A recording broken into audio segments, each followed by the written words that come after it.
Let's talk delays and divine timing. What's good, y'all? I'm Lonnie Appleton. If you have a couple of moments, I have a couple of messages.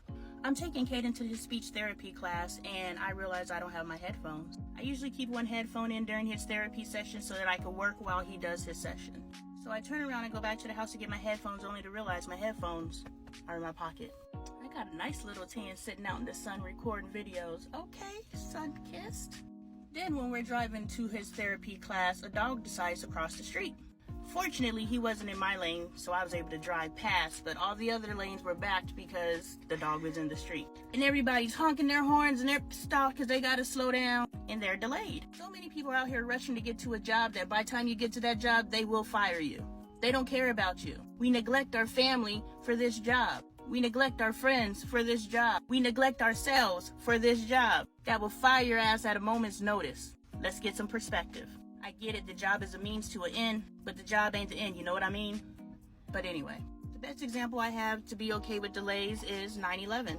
There's so many stories of people whose alarms didn't go off, their kid was sick that morning, they missed their train, so forth and so on. And those people are here today to tell the story because they were delayed. But there's not always a tragedy on the other side of the delay. Sometimes it's a blessing. In the case of when my mom passed in 2013, I had no money. My savings had ran out and everything was just tragic. But we didn't have anything to wear to her memorial service. Prior to her passing, her ex-boyfriend had came to the hospital and he handed me $800 to pay the mortgage. I don't want to misallocate anyone's money, so I was honest with him and I was like, hey, I'm not going to use this to pay the mortgage. I'm going to use this to live. And he let me keep the money. We had to go to Ross to go get some clothes for my mom's memorial service because we didn't have anything to wear, and I set my alarm clock so we could get there at 12 o'clock. 12 o'clock ran around, I was like, I ain't getting up. So I kept sleeping, I was like, get up, get up, get up, but I didn't get up till 4 o'clock. And I'm mad at myself because I'm really trying to work on stop procrastinating and handling my business. So I'm really upset with myself. We drive to Ross and we get everything except for the stockings, they don't have any. I'm standing in line, I'm like, okay, God, I'm going to spend this $100 that I don't have, and I'm trusting you to take care of us. I'm literally praying in line because I'm like, I ain't got it, but I got to get it. And this is a provision story. So I spend $100 and I go over to Old Navy. They don't have stockings. I go to Kohl's, they have stockings, but their computer systems go down as soon as I get in line. 5-minute delay. I'm pissed. I leave Kohl's and I'm like, okay, I could leave the parking lot, but I want to do something normal for my kids. We haven't been out to eat. We've been in survival mode since we've been in Dallas, and I just want my kids and myself to feel normal. Going out to eat is a nice little treat. So I go to Applebee's. I get to Applebee's and this man walks past my table and he reaches across and he drops something. I don't know this man. Straight sugar daddy vibes. I look down and it's green like money. I look down and it's $100, y'all. Be okay with delays. Let's talk aggressive behaviors and on top of minding your business. What's good, y'all? I'm Lonnie Appleton. If you got a couple of minutes, I got a couple of messages. I remember one day I'm driving down the freeway and the way that BMWs work is if it detects anything wrong, it shuts the engine off. Like, I hate that stuff, but I get it because they're trying to prevent further damage to the vehicle. But I'm like, dude, you literally stopped my car on the freeway. Make it make sense, BMW. Press my gas and it doesn't work, and I'm like, okay, I have to use the momentum that I have to coast off the freeway. So this guy, asshole, matches my speed. I don't know, I guess he has a problem with my speed, so he's matching my speed even though he sees my blinker. So he's not letting me get over, and I'm like, okay, I can step on the brake to allow you to go faster and then I can get off of the freeway, but this guy has no idea that I'm in distress. This guy has no idea what the fuck is going on in my car. All he wants to do is be a fucking asshole. And I'm like, dude, I'm about to break down in the middle of the freeway and I'm trying to exit so that I could get out of the way of traffic. So what I'm saying is, stop being an asshole for no freaking reason. Every day we have an opportunity to be decent and we have an opportunity to be an asshole. Choose decency. Because you don't know what the next person is going through. You don't know what their emotional struggle is. You don't know what their physical struggle is. You don't know. And so just because somebody is exhibiting a behavior that you don't approve of, because you're the master of the universe, right? Doesn't mean you have to then respond with some sort of aggressive behavior. It's like our default is aggression towards each other.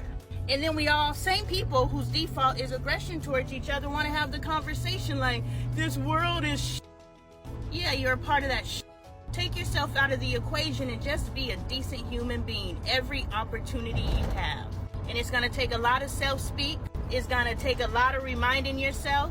It's even gonna take a lot of you stopping yourself mid-action, mid-sentence, mid-whatever, and say, my bad, and do what you know is best practice. That shit got me hyped. All right, y'all, have a good day.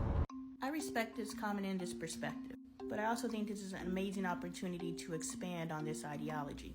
What's good, y'all? I'm Lonnie Appleton. If you got a couple of minutes, I got a couple of messages. I have 4 children, and I like to think of them as pre-Dre and post-Dre, but I can't bring those 2 fingers together. If you could do that, you're a superstar. I could do it on this hand. Is that a dominant hand thing? Anyway, squirrel, y'all know how I do. I'm gonna get to the point eventually. Let's talk pre-Dre. Pre-Dre, I needed help. I was a single mom with 2 girls, and I had to find a way to duplicate myself. And in that duplication, my oldest daughter had to grow up very quickly.